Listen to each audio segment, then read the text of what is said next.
Welcome back to Hot Air Town Hall CPAC 2014 coverage. Sitting with me right now, one of my good friends from the conservative movement, Lila Rose of Live Action Film.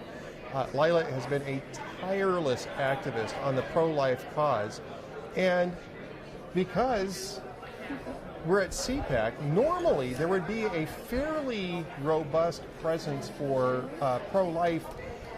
We're not seeing so much of that this year. There's been some criticism of CPAC this year, Lila, because of that.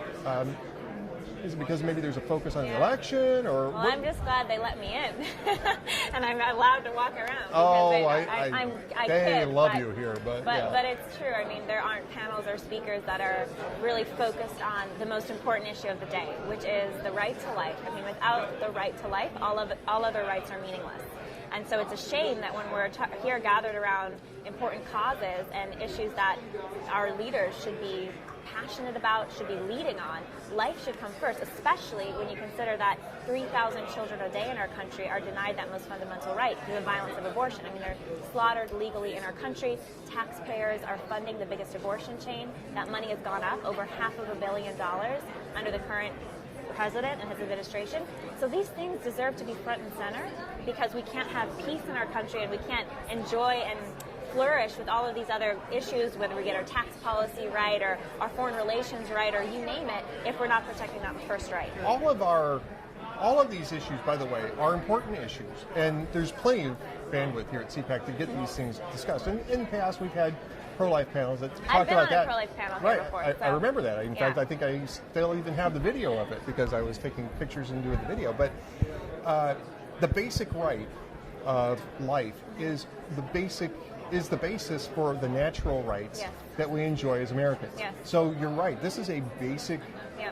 This is a core principle. It should be a core principle, and we were discussing this just before we went on the air here, not just of conservatives, but also of libertarians, because the entire idea behind personal liberty has to start with the fact that each life is valuable in and of itself, above that of the state, and more importantly, above that of other individuals. Exactly. And you know, we throw up our hands right now. I mean, a lot of the folks here are complaining. There's all these gripes about Obama overstepping, and Obama, you know, the religious liberty is an issue. A lot of people are concerned about, obviously, big government. So many people are concerned about the massive expansion in government through Obamacare. And we're saying, how can we allow these things to happen? You know, where have we come as a nation? And I just think, again and again, of course these things are happening because we've given away, we've conceded the first human right for a whole group of people, a huge demographic, our most weakest, vulnerable children. So when we're banging our heads against the wall over all these other political issues we're upset about, should we be so surprised when we conceded that vast territory of ground when it comes to fundamental human rights? It serves us right that we're dealing with all of these other issues if we refuse to address the most important issue.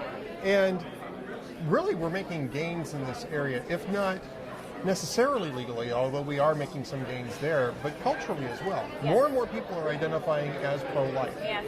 And it's at this point that we really should be making sure that we have that focus on that undergirding liberty of the natural right to life of every human being, from conception to natural death. Yeah, and it's interesting because right now the Obama administration is the most pro-abortion administration.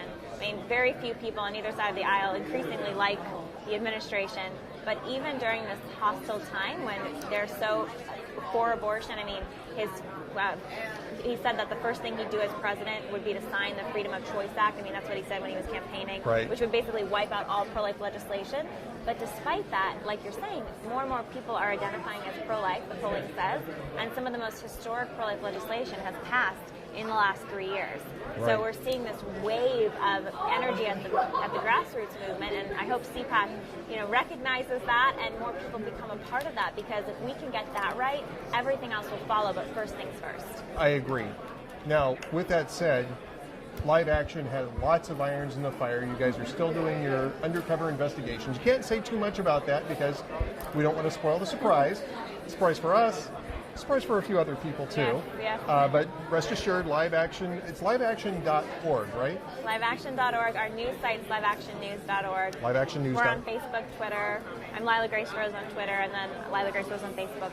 So there you go. You can find that. But other things that are coming up. You mentioned Planned Parenthood. I don't think you mentioned it by name, but Planned Parenthood, the largest abortion mill in the nation, now receiving about $500 million in taxpayer subsidies. Tell us where that money's coming from, because we kind of heard that that was getting cut off. Never did, though. Well, here's the thing. $71 million was cut off in the last years after live action investigations, actually. So we exposed Planned Parenthood covering the sex trafficking of little girls. Planned Parenthood covering up the sexual abuse of girls. Planned Parenthood aiding and abetting one worker in Texas, a late-term abortion of a little girl just because she was a girl, a sex-selective late-term abortion. I mean, after 5 months, this baby is almost viable, and they're talking about killing her just because she's a girl. This is Planned Parenthood. It claims to be pro-women.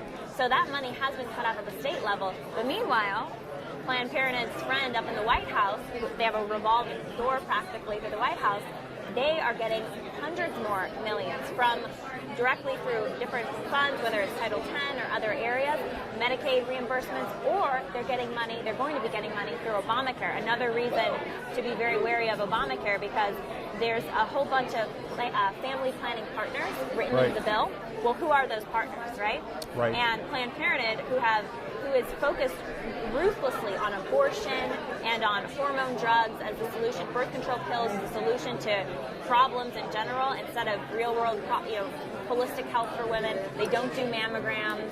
They're not doing... Wait a minute, I heard that all this money was going into breast cancer screening, right? Yeah, instead, their money is going towards abortion and the drugs that can cause breast cancer. I mean, it's crazy. It's the biggest scam since the tobacco scam, saying that tobacco was somehow healthy, smoking tobacco. And the tobacco companies got together and came up with fake studies to try to trick the American public. I mean, it's even bigger than that because of the lives that it's taking. So all of that taking place, and Obama is just pumping more money, and now the tax dollars is up to over $500 million going to the biggest abortion chain in the country. It's insane. So once again, we're back to fiscal policy, right? We're back to fiscal conservatism. It's all interconnected. Right, it's all exactly. Interconnected. And if you care about the economy, if you care about our strength as a nation, when we can even lead when it comes to foreign affairs, when you care about even if you want to benefit whatever women's rights and women's empowerment, all of these things are interconnected, because if we don't protect the weakest one among us, we're going to get a lot of other things wrong, and that's what's happening. Exactly.